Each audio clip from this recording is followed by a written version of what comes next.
নমস্কার, শুভ সন্ধ্যা সবাইকে। স্বাগত জানাচ্ছি তোমাদের রাতের আড্ডার একটি নতুন এপিসোডে। আমি আকাশ রয়েছি তোমাদের সাথে এবং আমাদের সাথে আছে শান্তনু, শুভ, সৌমেন এবং রিকু। আজ তোমাদের মাঝে গল্পগুলো শোনাবে রিকু। বন্ধুরা, তোমাদের জানিয়ে রাখি যে তোমরা যদি প্রত্যেক সপ্তাহে দুটি নতুন গল্পের আপডেট পেতে চাও, তাহলে সাবস্ক্রাইব করতে ভুলো না রাতের আড্ডা ইউটিউব চ্যানেলকে। তো চলো শুনে নেওয়া যাক রিকুর মুখ থেকেই তার আজকের সেই নতুন গল্পটি। নমস্কার, শুভ সন্ধ্যা সবাইকে। আশা করি সবাই ভালো আছো।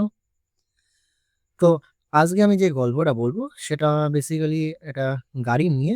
গল্পটা অনেক বছরের কথা, অনেক বছর আগের কথা। এই এই গল্পটা শুরু হয় মেনলি 1990-তে, 1990 সালে, অনেকদিন আগে। অনেক দিন আগে। তো ঘটনাটা একটা ফ্যামিলি নিয়ে হয়, একটা ছোট্ট ফ্যামিলিতে একটা ছেলে, মানে মেনলি ঘটনাটা ছেলে থাকতো, তার মা, তার বাবা। তা ছেলেটা কলেজ পাস করার পরে একটা কর্পোরেট সেক্টরে চাকরি পায়। মাইনে ছিল 13,500 টাকা, তখনকার যা হয়।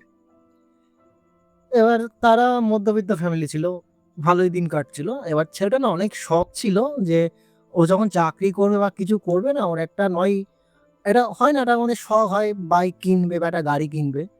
তা ওর ছোটবেলার থেকে সাইকেল বলতে কিছু ছিল না আর। হুম, সাইকেল বলতে কিছু ছিল না। তো প্রতিদিন যখন অফিস যেত, তখন একটা আহ, একটা গাড়ি দেখতো। ওই তখনকার দিনের গাড়িগুলো দেখবে, ওই অ্যাম্বাসেডার আছে না, যে সাদা গাড়ি, যে অ্যাম্বাসেডার গুলো তখন খুব চলতো, হিন্দুস্তান মোটর। হিন্দুস্তান মোটর। ওই একটা গাড়ি একটা বাড়িতে, মানে পুরোনো একটা বাড়িতে পাশেই পড়ে ছিল। মানে ও দেখতে 1-2 বছর কোম্পানি যখন যাচ্ছিল তখন দেখছিল যে ও প্ল্যান করছিল যদি গাড়িটা নেওয়া যায়, যেহেতু গাড়িটা ধুলোমুলোর মধ্যে পড়েছিল। তো একদিন ও সানডেতে ঘুরতে, উনি এমনি সানডেতে বেরিয়েছে, বেরিয়ে ওই বাড়ির সামনে যায়। তো বাড়িওয়ালাকে বলে যে আপনার গাড়িটা তো আমি দেখছি 2 বছর ধরে পড়ে রয়েছে, তো গাড়িটা আপনি কি বিক্রি করতে চান? বলছে হ্যাঁ, আমার তো কাজে লাগে না, বাড়ির লোকটা বলছে। বলছে কততে? বলছে আমি ওই পুরোপুরি 1 লাখ হলে ছেড়ে দেবো। তা ও না তখন মাইন্ডসেট নিয়ে গেল যে গাড়িটা আমি আজকে নিয়েই আসবো। তা বলছে দাদা আমার কাছে তো অত টাকা নেই, ওই 70-75 হাজার টাকা আছে। আচ্ছা। তা বৃদ্ধ লোক, মানে ও গাড়ি মালিক ছিল বৃদ্ধ লোক। তা বলছে ঠিক আছে, তুমি যা আছে তোমার তাই দাও, যেহেতু পুরোনো গাড়ি। যেহেতু পুরোনো গাড়ি। তখন বৃদ্ধ লোকটা একটা কথা বলে, যে একটা কথা বলি। বলছে হ্যাঁ বলুন। রাত 12টার পরে না গাড়িটা চালাবে না। তখন ওই ছেলেটা একটু ঘাবড়ে গিয়ে বলছে কেন? বলছে না, অনেকদিন গাড়ি তো, ইঞ্জিন টিঞ্জিন খারাপ হয়ে যেতে পারে, সবসময় চালিয়ে রাত্রে একটু রেস্ট দিও, একটু রেস্টের দরকার আছে। বলছে ঠিক আছে না, মাথায় রাখবো। ও গাড়িটা কোনো রকম বাড়িতে নিয়ে আসে, কোনো রকম স্টার্ট করে বাড়িতে নিয়ে আসে। সরি, বাড়িতে নিয়ে আসার পরে গাড়িটাকে পরিষ্কার করে, ধুলোমালা যা ছিল সব পরিষ্কার করে বাবা মাকে বলে দেখো আমার ফার্স্ট আমার গাড়ি। তো বাবা মাও একটুখানি বলে যে এখনই গাড়ি কেনার কি দরকার ছিল, তারপরে বোঝায় যে যেটা হয় আর কি, মানে মিডিল ক্লাস ফ্যামিলিতে। তো বলছে ঠিক আছে ছাড়ো, বাড়িতে মানতে চায় হ্যাঁ, না তো যেরকম। চলো, ছাড়ো, বাদ দাও, ঘুরে আসি। এ ছেলে না অনেক ছোটবেলাতে গাড়ি চালানো জানতো, মানে শিখেছিল, একটা বন্ধুর কাছ থেকে যাও শিখেছিল। তো বাবা মাকে নিয়ে সেদিন রাত্রিবেলায় যায়, একটা ছোটখাটো একটা ধাবাতে খেতে যায়। বাড়ি ফিরতে ফিরতে তাদের ওই 11:30-12টা বাজে। প্রথম দিনই যখন 12টা বাজে না, গাড়িটা মাঝ রাস্তার মধ্যে বন্ধ হয়ে যায়। আচ্ছা। প্রথম দিন ওই ১২টা বাজার 12টা, পরেই। হ্যাঁ। তখন সেটা ভেবেছে হয়তো কোনো মেকানিক্যাল ফল্ট হতে পারে। এবার যা হোক, ও ও দেখলো গাড়িতে, আবার একটু ইঞ্জিন টিঞ্জিন কেটে, মানে জাস্ট সারানোর চেষ্টা করলো, স্টার্ট হয়েছে গাড়িটা। স্টার্ট হয়ে চলে আবার বন্ধ হয়ে যায়। তখন ওই বৃদ্ধ লোকটার কথা ওর মাথায় এসেছে যে উনি বলেছিল যে রাত 12টার পরে যে না চালাতে, যত পুরোনো গাড়ি। তো ভেবেছে হয়তো যে না, হতে পারে কোনো ফল্ট। তো ও আবার কোনো রকম সায় করে কোনো রকম গাড়িটাকে বাড়ি নিয়ে এসছে স্টার্ট হয়ে। তা ও সেদিন ওর বাবা মা বলছে যে ওর বাবা-মাকে বলছিল যে এই ব্যাপার আমাকে বলেছিল। তা ওর বাবা-মা বলছে, "ঠিক আছে তাহলে রাত ১২ঃ০০ পরে বার করিস না। যখন পৌনো হোক তারপরে বার করিস। একটু ইয়ে হোক।" অনেকদিন বসা ছিল গাড়িটা। আর গাড়িটার নাম দিয়েছিল পক্ষীরাজ। ওই ছেলে নাম দিয়েছিল আচ্ছা। পক্ষীরাজ। খুব ভালোবেসে নাম দিয়েছিল। আর কি করেছিল ওই আ তখন একটা ছবি তুলে ওর মানে বাঁধিয়ে ওর পকেটে রেখে দিয়েছিল গাড়িটার। ও খুব ভালোবাসতো গাড়িটাকে। মানে ও খুব পাগল হয়ে গেছিল গাড়িটার জন্যে। ও কর্পোরেট সেক্টরে কাজ করত। ও 9 to 5 জব ছিল। ৫টা, ৫:৩০, ৬টার মধ্যে বাড়ি চলে আসতো। তারপরে গাড়িটা নিয়ে এদিক ওদিক যেত। তারপরে দেখছিল যে তখনকার দিনে ট্যাক্সি, মানুষ একটু গ্রামে দিয়ে থাকতো। আবার ওই গ্রামের লোকরা কি তখন যাতায়াত ব্যবস্থা খুব একটা ছিল না। মানে ৬টা ৭টা পরে গাড়ি ঘোড়া বন্ধ হয়ে যেত। হুম। এবার ও টুকটাক ভাড়া খাটতো, এই কাটতো মানে গাড়িটা নিয়ে শখের ইয়ে যেটা হয় কি। ভালো কথা একদিন অফিস থেকে এসে গাড়িটা নিয়ে একা বেরিয়েছে। একটুখানি কোথাও একটা গেছিল সেদিন। একটা কোথাও গিয়ে কাজটা মিটে বাড়ি আসছে। তখন বাজে ঠিক রাত ওই ৮:৩০ মতন বাজে। দেখে একটা মহিলা রাস্তায় দাঁড়িয়ে রয়েছে। ওই সাদা জামা, সাদা শাড়ি পরে। তা ওনাকে বলছে, "আমাকে একটু সাহায্য করতে পারবে?" ওই যে, "কি হয়েছে?" বলছে, "আমি আ একটু ওইদিকে যাবো।" মানে একটা জায়গার নাম বলেছিল। তো বলছে, "হ্যাঁ, ওইদিকে তো আমার বাড়ি। আ উঠে আসুন।" তা মহিলাটা উঠেছে। মহিলার বিবরণ মহিলাটা খুবই লম্বা। চুলটা ছাড়া ছিল আর গায়ে পুরো সাদা শাড়ি আর লাল লিপস্টিক পরা ছিল। ঠিক আছে? তো সামনেই বসেছে যে যা প্যাসেঞ্জার সিটে হয় বসেছে। তা যেতে মহিলাটা বলছে, "আপনি কি করেন?" তা বলছে যে, "আমার নাম ওনার ছেলের নাম হচ্ছে রৌনক রয়। বলছে, "আমার নাম রৌনক রয়। আমি একটা কর্পোরেট সেক্টরে জব করি।" তা ভালো কথাবার্তা করতে ও আসছে। এবার যেতে গিয়ে একটা পুকুরের পাশে একটা বাড়ি ছিল। বলছে, "আমাকে এখানে নামিয়ে দাও। ওই বাড়িটাই আমার।" ভালো কথা বলছে, "ঠিক আছে।" ও নামিয়ে দিয়ে ওর বাড়িতে চলে এসছে। বাড়িতে ঢুকে গেছে, খেয়ে-দেয়ে শুয়েছে। যখন শোয়, ওর শুতে না সেদিন তো দেরি হয়ে যায়। ওই ১২:৩০ বাজে। চোখ লেগেছে ওর। ও যেখানে থাকতো তার পাশে ওর গ্যারেজটা ছিল। মানে তার পাশে একটা গ্যারেজ বলতে কি একটা টিনের ছাউনি দিয়ে গাড়ি বানিয়েছিল হ্যাঁ, গ্যারেজ টাইপের। এবার চোখ লেগেছে। তখন দেখছে না ওই গাড়ি স্টার্ট করলে যে সাউন্ডটা হয় না? হুম, হুম। যেমন কি সাউন্ড হয়? যে ভুম করে একটা সাউন্ড ক্র্যাঙ্কিং সাউন্ড যেটা। ক্র্যাঙ্কিং সাউন্ড। ও শুনেছে। ও আ চোখটা খুলে জানলা দিয়ে দেখেছে যে না, গাড়িতেও সাউন্ড হচ্ছে না। গাড়িতে কেউ নেই। ও ভেবেছে হয়তো ঠিক আছে আমার ভুল হতে পারে। আবার শুয়েছে। তারপরে আবার সাউন্ড হচ্ছে। ও না এবার উঠে বাইরে গিয়ে দেখে গাড়িটার লাইটটা জ্বলছে নিচ্ছে, জ্বলছে নিচ্ছে। তা ও ভাবলো আমি এত তো ভুল করতে পারব না যে গাড়ি চোখে কি ভূত হ্যাঁ, থাকবে? গাড়ি বন্ধ করে আসিনি। তো আবার ও চাবিটা অন করে লাইটটা অফ করে আবার যখন ঘরের দিকে ঢুকতে যায় তখন আবার কন্টিনিউ ওই গাড়িটা জ্বলছে লিচ্ছে মানে আলোটা জ্বলছে হুম, লিচ্ছে। হুম। তখন না একটুখানি ওর একটু ব্যাপারটা একটু মানে কেমন একটা লাগে যে আমি তো বারবার চাবি দিয়ে বন্ধ করছি। তো আমার গাড়ির লাইটটা কেন জ্বলছে? ভালো কথা। ও ভেবেছে কোনো মেকানিক্যাল ফল্ট আছে। ও বলছে, "ঠিক আছে কালকে সানডে আছে যেহেতু আমি আজকে এবারে থাক, কালকে আমি কোনো মেকানিককে ডাকবো।" যথারীতি সকালবেলায় কোনো কে ডেকেছে। তো মেকানিক বলছে, "না গাড়ির কোনো ফল্ট নেই। তাই ঠিক আছে।" ভালো কথা। বলছে, "ঠিক আছে কোনো ব্যাপার না।" ও আবার তাও ওর একটা অভ্যেস ছিল সানডের দিন ওর মা-বাবাকে নিয়ে বেড়াতো গাড়িটাতে। তো সেদিন ওর মা-বাবা সে বলছে, "মা চলো তাহলে ঘুরে আসি।" তো ওর মা-বাবা সেদিন বলছিল, "না আজকে ভাল লাগছে না, যাবো না।" আর ওর মা না ওকে বলছিল যে, "তুইও আজকে যাস না বাবু।" ও যে, "না আমার আজকে না গেলে হবে না, একটু যাই ঘুরে আসি।" তা মা বারণ করা সত্ত্বেও গাড়িটা নিয়ে বেরিয়েছে। ভালো কথা। বেরিয়েছে আর ও একটা জায়গায় যেত, একটা জায়গা আছে মানে একটা লেক টাইপের। মাঝখান দিয়ে রাস্তা যাচ্ছে ওইখানে একটা নিরিবিলি জায়গা।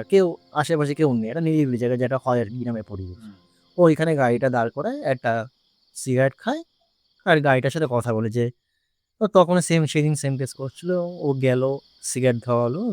গাড়িটার বনেটে হাত দিয়ে বলছে যে যেহেতু বললাম যে গাড়িটার নাম প্রক্রিয়াস দিয়েছে, বলছে, "প্রক্রিয়াস তুই আমার জীবনের সব। তুই আমার সাথে কোনোদিন আমাকে মানে ছেলেটার অনেক আবেগ রয়েছে আবেগ এটার রয়েছে প্রতি। গাড়িটার। তুই আমাকে কোনোদিন ছেড়ে যাস না।" ও সিগারেট টানছে আর ওই গাড়িটার দিকে গাড়িটা হাত দিয়ে কথা বলছে। তখন ওর কানে একটা কথা ভেসে আসে যে, "না আমি কোথাও যাবো না।" আচ্ছা। আর ও না একটু থতমত হয়ে গেছে যে আশেপাশে তো কেউ নেই। কে বলল কথাটা? আ কাউকে দেখতে পারিনি। তো ভেবেছে হয়তো মনের ভুল হতেই পারে।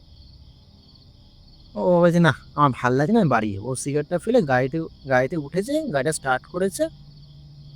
যখন স্টার্ট করে, তখন গাড়িটা স্টার্ট হতে, হতে আবার বন্ধ হয়ে যায়। ও আবার গিয়ে আবার বাইরে যায়, গাড়িটা ইয়ে করে আবার স্টার্ট হয়। ভালো কথা। স্টার্ট হয়ে রাস্তা দিয়ে চলছে। ওর না শরীরটা না আস্তে, আস্তে ছেড়ে দিচ্ছে।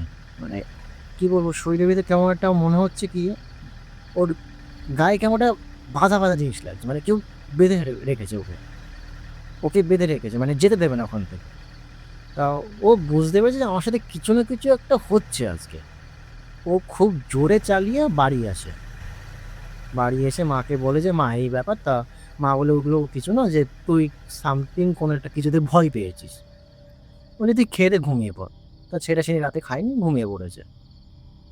ঠিক রাত ২টোর সময় আবার এক কেস। কেউ যেন ওকে বলছে, "তুই আমাকে একা ফেলে চলে গেলি আমার কাছে, আমি খুব কষ্টতে আছি।" ও ঘুম থেকে উঠে বলছে, "কে বলছো?" কোনো কথা না। আবার শুয়েছে, তখন আবার দেখছে গাড়ির আওয়াজ। ও আবার সেম ওই গাড়ি ওখানে গেছে। তখন দেখে আবার গাড়ির লাইটটা জ্বলছে।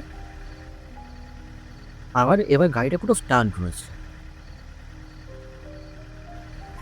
এবার ও ছেলেটা ওই গাড়িটাকে বলছে, "পক্ষীরাজ", মানে তখন বলছে যে, "তুই আমার সাথে এরকম করছিস কেন? তোর কি হয়েছে?" ওর ছেলেটা কিন্তু গাড়ির সাথে কথা বলছে। আচ্ছা। তখন আর ওদের বাড়িটা আমি বলে দিই, ওদের বাড়িটা একদম রাস্তার উপরে। প্রপার মেইন রোডের উপরে। তখন ওই গাড়ির ভিতর থেকে একটা আওয়াজ আছে যে, "তুই আমাকে নিয়ে এসে ভুল করেছিস। আমি তোকে ছাড়ব না।" আচ্ছা, গাড়ির ভেতর থেকে গাড়ির ভিতর থেকে আওয়াজ করে। ছেলেটা ভয় পেয়ে যায়। প্রচণ্ড ভয় পায়। কত রাত তখন? অত রাত। এবার ও দেখছে গাড়িটা গাড়িতে কোনো ড্রাইভার নেই, কিচ্ছু নেই। গাড়িটা ওর দিকে আস্তে, আস্তে এগিয়ে আসছে আর ও ২ পা পিছিয়ে যাচ্ছে। এবার ও ভেবেছে কি ও কোনো স্বপ্ন দেখছে। ওর নিজের গায়ে চিমটি কেটেছে, বাট না, ওটা সত্যি।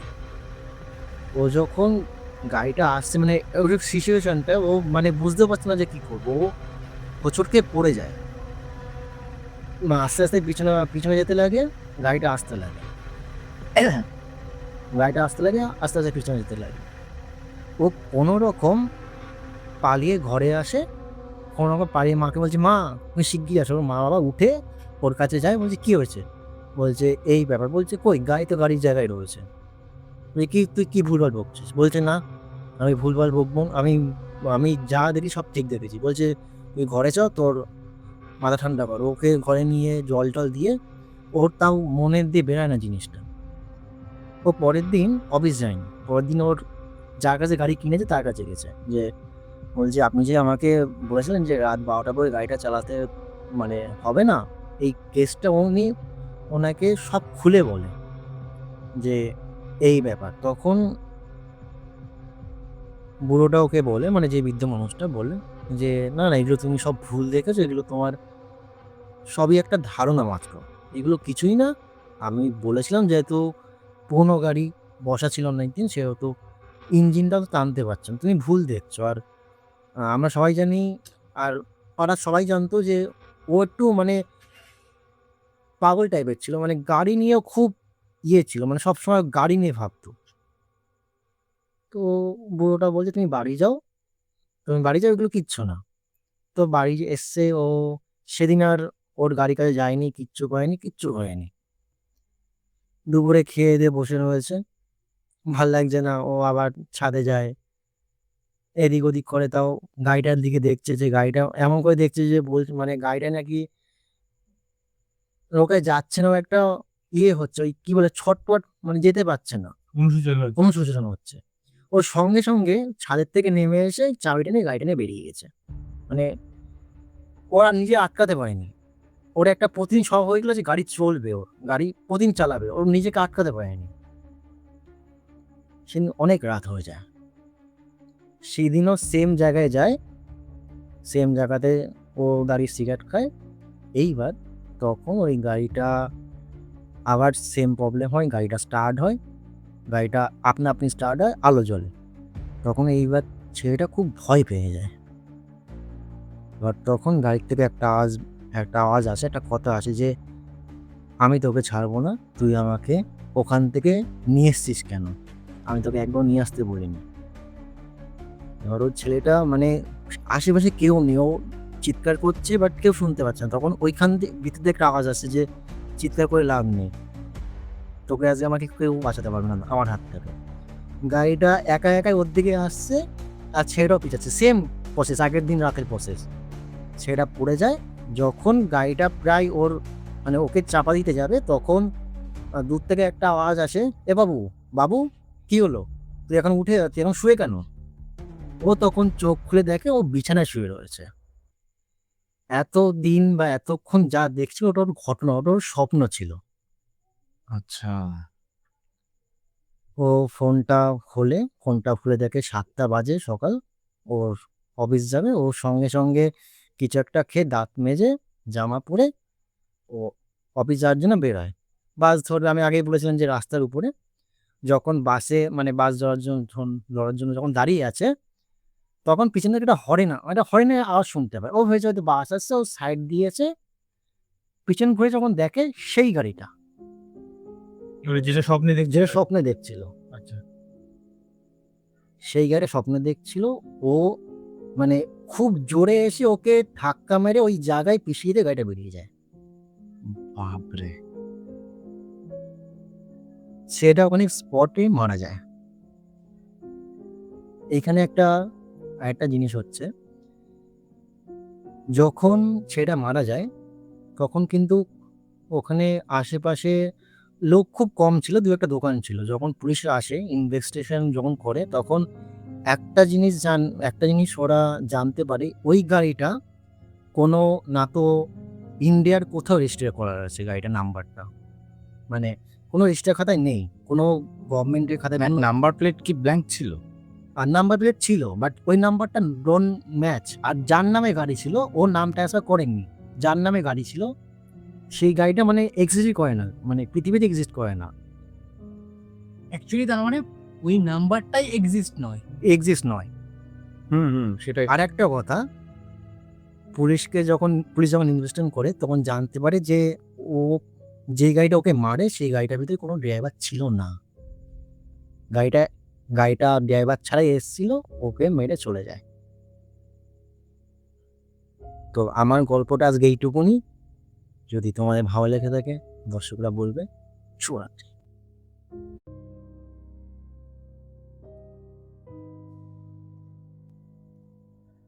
বন্ধুরা, তোমরা শুনছিলে রিকুর মুখ থেকে একটা নতুন গল্প। গল্পটা সত্যিই খুব ভালো ছিল। আমি লাস্টের ক্লাইম্যাক্সটা একদমই এক্সপেক্ট করিনি। আমি অন্য কিছুই ভাবছিলাম।